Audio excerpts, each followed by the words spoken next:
Hello guys, what's up? Nagbabalik ako. So, meron akong quick unboxing, quick review. Wait. Hindi to quick video kasi nagkaroon ako ng problema dito sa paggawa ng video na to sa pagtest nitong hard drive. Dito sa video na to, i-review natin, itetest natin sa TV, itetest natin sa PlayStation 5 yung console ko ngayon. And also, tutorial para paganahin siya sa TV kasi out of the box, hindi siya gumagana sa TV. Kailangan nating i-reformat to sa PC. So, yung tutorial is nandito sa video. Panoorin nyo hanggang dulo para mapagana nyo tong hard drive na to sa inyong TV. About sa isang hard drive. Kasi, niregaluhan ako ng hard drive. So, why not gawan ko ng video? Baka sakaling meron dito sa YouTube or dito sa channel ko na magkaroon ng interest sa isang hard drive. Okay, so unbox natin to. Try ko kung gagana siya sa TV, dito sa PS5, and of course, gagana to sa PC. Kasi guys, nagdadalawang isip ako na gagana to sa TV, no? Kasi with password siya. So, hindi naman natin pwedeng buksan or hindi, para sa akin na, parang hindi siya pwedeng paganahin or mabuksan sa TV kasi may password siyang or password protection with AES 256 hardware encryption. Hindi ko alam kung gagana to sa TV, pero susubukan natin. Okay, so unbox natin. Okay. By the way guys, yung box is ganito. Nakikurious na kayo, no? Ito yung box. I mean, hindi magkasya kasi gamit ko is smartphone pang record ng video. So, pag-usapan natin yung specs, quick specs, okay? Key specifications nitong hard drive. So, HDD, hindi siya SSD, no? So, yung specs is, meron siyang USB 3.0, password protection with AES 256 hardware encryption, compatible sa Windows, macOS, Chromebook. So, hindi niya sinabi na kung pwede siya sa PS5 or console or kung pwede ba sa TV, no? Ang sinabi niya lang is yung tatlong operating system, which is itatry pa rin natin. Baka sakali lang na pwede, no? Hard drive to, so may umiikot na disk sa loob. So, ano to guys? 5400 RPM, mechanical hard disk drive. So, HDD. May included na rin na software to, base sa specs, no? Seagate Toolkit for backup, mirroring, and password management. Yung capacity guys is, base sa box, 1 terabyte. Check natin yung build quality. Parang may LED to. Parang iilaw yan kapag sinaksak natin. Dito yung USB 3.0. USB, asan na yung USB? Ito yung USB. So, yung haba is sakto lang. Parang base sa kamay ko. Hindi ko maipakita sa video. Sakto lang yung haba niya. Para pang ano lang talaga, pang sa tabi ng computer mo, sa tabi ng console mo kung sakaling pwede sa console. Dito tayo sa main device. Okay, pag-usapan natin tong hard drive. Yung build quality is, ramdam ko plastic to. I mean, plastic build talaga to. Pero dito sa harapan is, may pagka-smooth siya na surface, no? O, walang mapag-usapan dito sa, ano, I mean, hard drive. So, kaya nga sinabi kong quick video. Try natin isalpak tong USB. Okay. So, ganyan siya. By the way, guys, may kasama rin pala siyang bag. No? So, binigay sa akin to, kasama to. So, kamahulog. Mahuhulog ka eh. Hindi pa kita nagagamit eh. Protection niya to, guys. So, pag ilalagay natin, syempre, tatanggalin natin to. And, ilalagay natin dito. Okay, yan yung sa loob niya. Lagay natin din yan. Okay. And then, yung USB is syempre dun sa side. Okay. Okay. So, i-test natin. Lilipat ako sa computer. Sasalpak natin yung hard drive sa computer ko. Okay, so base sa Lazada, Seagate 1 terabyte is, ito yung, yung product na binigay sa akin. Hindi ko in-expect na ganito yung presyo niya. 3,500. Wow, 1 terabyte din to guys, no? Base sa Lazada, ito yung presyo. So, I think, dito nila binili to kasi may kasama ring pouch. So, 3 years limited warranty rin siya. So, kung interesado kayo, ilalagay ko sa description yung link. Pwede nyong i-check. Pero sa ngayon, panoorin nyo muna hanggang dulo kasi itetest natin to kung gagana sa iba't ibang device. Dito sa computer ko ngayon, isasalpak ko siya. Okay, so na-read niya yung device. or yung external hard drive. So, i-check natin. Okay, so ito siya ngayon. Sa tingin ko, kapag i-install mo yung software, magkakaroon siya ng password. So, base dun sa box, nakakalimutan ko yung feature na yun.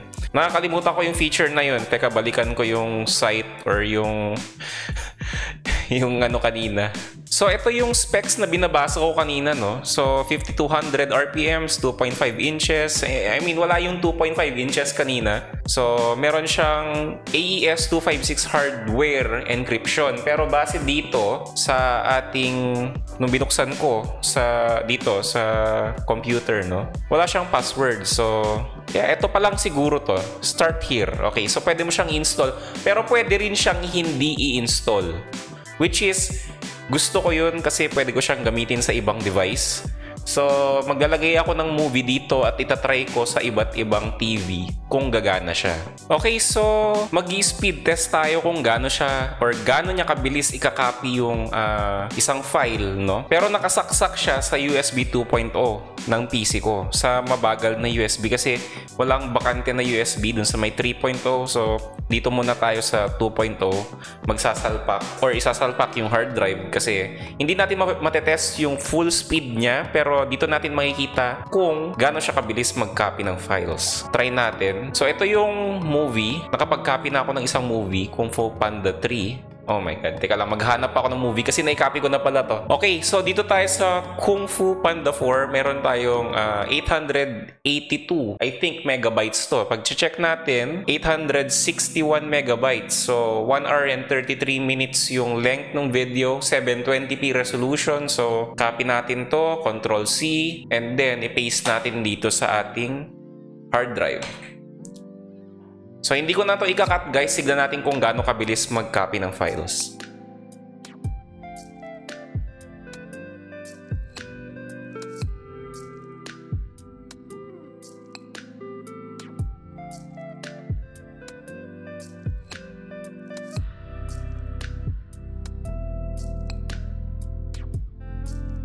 Okay, so mabilis rin siya mag-copy, no, para sa isang 5200 RPM na hard drive. So, yeah, yung performance is okay rin. Mabilis din. Pero para sa akin, mabilis na yun. Pero yung presyo, guys, no, 3,500 para sa isang hard drive. Hindi ko lang kasi alam yung kung magkano yung presyo ng isang SSD ngayon. Pero mabilis, okay siya, okay siya. So, i-try natin ngayon dito sa TV ko ngayon. Pwede siyang gumana. Okay, guys, so i-try natin dito sa Ace TV 32 inches. No, i-try natin i-connect yung external hard drive. So, ito ngayon, no, nakalagay dito sa baba. Pinatong ko dito.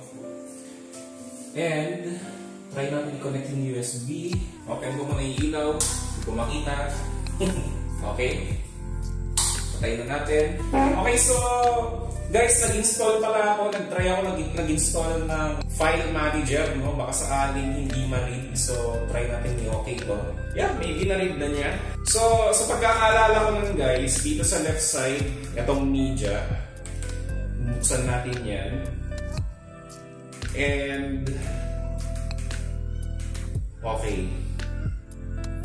So, I think hindi niya na-read. Okay, hindi niya na-read. Wow. Try natin doon sa file manager na in-install ko. Okay, so nag-install ako ng VLC. Gamit dito sa Play Store, guys. Napaka-complicated mag-login ng Play Store dito. Pero pwede mag-login ng Play Store. Try natin dito, guys, itong VLC. Okay, allow. So, hintayin natin. Okay, walang nare-read na hard drive. So, wow. Walang nare-read na hard drive, guys. Walang hard drive. So, hindi niya ma-read itong hard drive na to na dito sa TV. So, sa pagkakaalala nyo, guys, pwedeng magsalpak ng flash drive. I think hindi problema yung TV. Ang problema is yung hard drive, hindi niya ma-read. No? Siguro masyadong malaki. 1 terabyte is hindi niya siguro kaya i-read. Or maybe talagang hindi pwede itong ganitong klaseng hard drive sa TV. Pero meron pa akong isang TV sa kwarto na pwede natin i-try. Titignan natin kung gagano siya doon. Okay, guys, so sinalpak ko dito sa hindi smart TV na TV, no? Tatry natin. So, nakakonect na siya. Pinatong ko dito. Madilim. So, yan na natin. Basta matest lang natin yung hard drive kung gagana sa TV.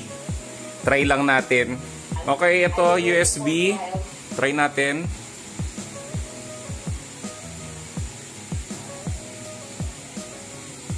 Movies. No device. No device. Wow. Hindi siya ma-read ng TV. Okay guys, so hindi gumana sa TV. No, sa USB. Ito-try naman natin siya ngayong isalpak dito sa PS5. Kasi baka sakali lang no, magamit natin to para ma-extend or madagdagan natin yung storage ng ating console sa halagang 3,500 pesos no, 1 terabyte. Try lang natin kasi base sa pagkakalam ko guys, ang PS5 is pwede salpakan ng external hard drive and pwede nyong installan ng PS4 games. So, maybe, okay, maybe lang naman, no? Kasi hindi siya gumana sa TV, hindi siya gumana sa normal na TV, no? Na flat screen na hindi Android, no? Na hindi smart TV, hindi rin siya gumana sa smart TV. So, medyo disappointed ako sa external na to. Bakit ganun? Okay, sabay-sabay nating isalpak. Baka kasi may mangyaring kakaiba. Makasirain niya yung PS5 ko, so wag naman sana ito na. Sa front port ko siya sinalpak. Okay, nakasalpak na yan. May ilaw na yung hard drive. Okay, so lalagay ko sa stand tong aking smartphone. Titignan natin kung nare-read ba niya yung external hard drive. Okay, dito sa PS5, punta tayo sa settings, storage, USB. Okay. Na-read siya ng PS5. Thank God. Okay, teka lang. Parang may mali dito sa storage, okay? Parang may mali dito. Siguro, yung format ng external hard drive is mali, kaya hindi ma-read ng ating TV. I-check natin ngayon yun. Gawa na natin ng paraan. Kailangan mapagana natin sa TV to. So, na-read siya ng PS5 which is good. Yun nga lang re-reformat niya pero may mga files pa kung kailangan i-transfer or i-copy bago ko siya i-reformat. Pero sa ngayon, wala pa akong planong gawing external storage to ng PS5 kasi gagamitin ko siya para sa aking trabaho. So yung mga dokumento na kailangan kong i-print, ito yung gagamitin ko. So sa ngayon, hindi ko muna siya i-format sa PS5. Back muna natin.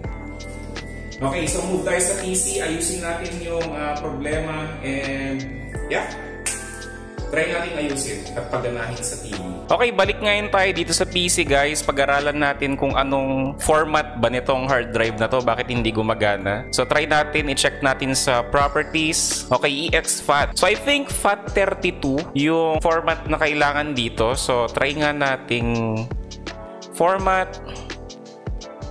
Okay, so walang FAT32. Magsa-search tayo sa internet, magbasa tayo. Pag-aralan natin, guys. Okay, base dito sa Google search, guys, kailangan exFAT or FAT32. Pero, exFAT kung modern na TV. Yung mga bago ngayon.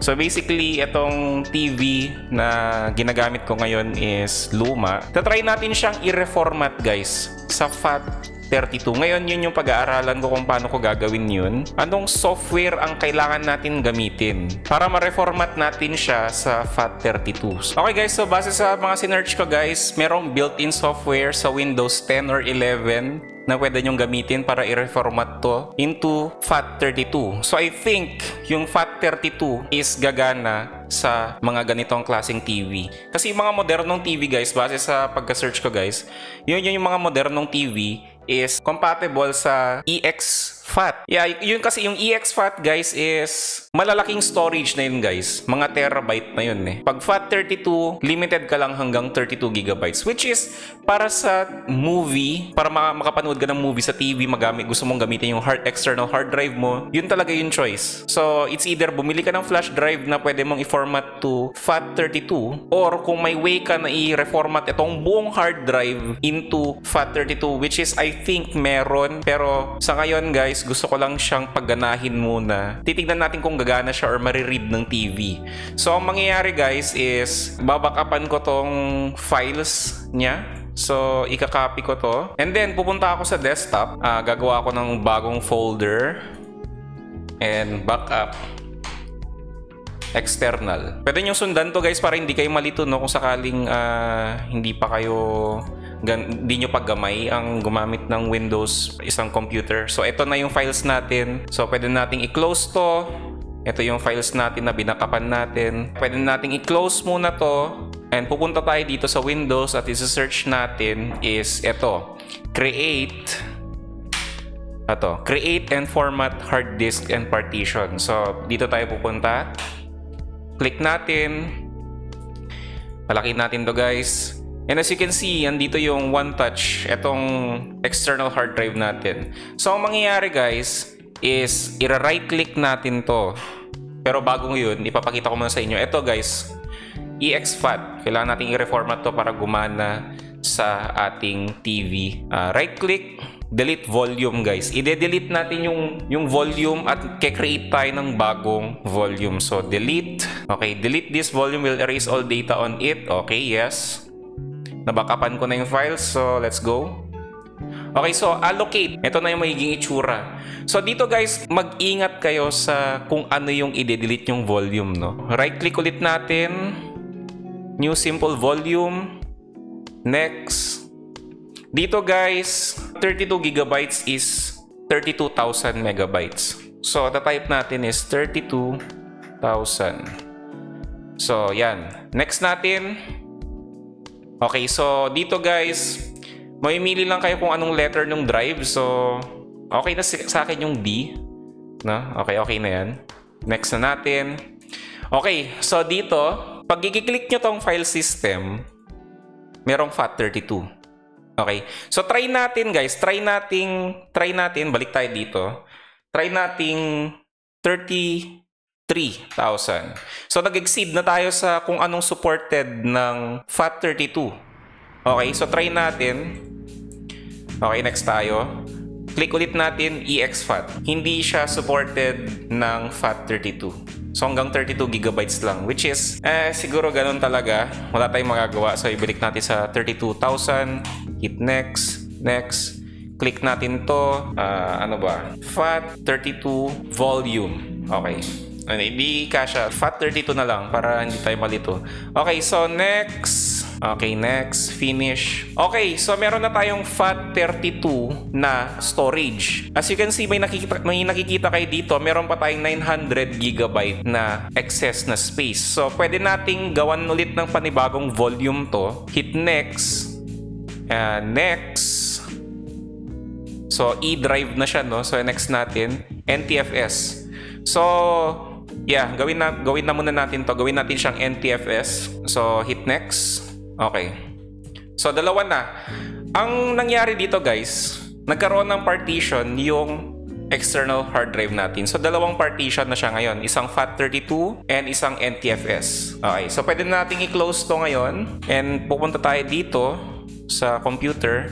As you can see, dalawa na ang ating storage, external storage. Pag tatanggalin ko yung external storage dito, mawawala tong dalawa. So, naka-partition na siya ng dalawa. So, tatry naman natin ngayon na lagyan ng movies to. And try natin sa TV ulit kung sakaling gagana. Okay, so ikakopy natin tong Kung Fu Panda 3 sa FAT32. As you can see, binuksan ko siya. Ito na siya ngayon. Control V ko ngayon. And tignan natin kung gagana siya sa Smart TV. So, may nagpop-up kanina guys about dun sa pagsalpak ko ng external hard drive. Ngayon, pupunta tayo ngayon sa home ng ating Smart TV. Dito sa Ace 32 inches guys is nasa remote. So, titignan natin dito sa media kung mariread na niya ngayon. Hopefully ma-read niya. Okay, so na-read niya. Also yung NTFS, oh my. Okay, so nare-read niya yung NTFS guys. Wow. So, ito na yung Kung Fu Panda. Okay, so pag bibili kayo ng external hard drive, make sure na i-format nyo siya sa NTFS. Gagana siya guys, mariread niya. Try natin guys. Hopefully hindi ako makopyright, no? Okay, so gumagana siya. I-close ko na. Gumana yung NTFS, which is, malabo yung camera, which is pwede nyong i-reformat yung buong drive ng NTFS. Mariread nung TV. So, hindi na ako naglagay ng video dito kasi automatic to guys. Na-read niya, lumabas dito. Katulad nung kanina, nung sinalpak natin na hindi pa nire-reformat yung hard drive, wala talagang lumalabas na ano dito guys, no? Hindi niya talaga ma-read. So ngayon, na-read na niya. Okay, that's good sign. Okay, so balik na tayo. Tanggalin ko na, napagana na natin. Gumagana yung external hard drive sa TV. As long as i-reformat mo siya into NTFS, gagana siya. Okay guys, final thoughts tayo dito sa external hard drive. Sulit ba tong bilhin? Well, ang totoo niyan guys, hindi ako expert sa kung ano yung mga price range ng hard drive ngayon. Kasi sa totoo lang guys, first time kong nagkaroon ng external hard drive. Pero sulit ba para sa akin? Yes, sulit na sulit kasi libre to guys. Pero sa 1 terabyte, 3,500, sa tingin ko sulit naman siya. Sulit na sulit. Napagana natin sa TV, no? Kailangan lang talaga nating i-reformat sa Windows, no, para mapagana natin siya. Kung gusto nyo paganahin to sa TV and at the same time nagagamit nyo sa computer, I think i-reformat nyo lang siya sa FAT32. Ay, no. I-reformat nyo lang siya sa NTFS, gagana siya sa TV, and also gagana siya sa PC. Kung isasalpak or gagamitin nyo siya sa PS5, make sure na naka-dedicate lang siya sa PS5. Hindi nyo siya tatanggalin para gamitin sa PC or sa TV. Para sa PS5 lang. Pero 1 terabyte para sa mga PS4 games, sulit to guys. 1 terabyte. Ang dami nyong ma-install dito. Nung sa storage ng PS5 guys na 600 plus gigabyte, ang dami ko na rin na-install na games dun. May recommend ako to guys para sa pag-backup nyo ng movies, play ng movies sa TV nyo, or external storage para sa inyong PS5. So, sulit to guys. Sulit na sulit. Okay na okay tong storage na to. So, yeah, yun lang guys. Thank you sa panonood. Also guys, comment kayo kung nagustuhan yung video. Subscribe kayo sa akin kung nakuha ko yung interest nyo. So, yeah. Yun lang guys. Bye.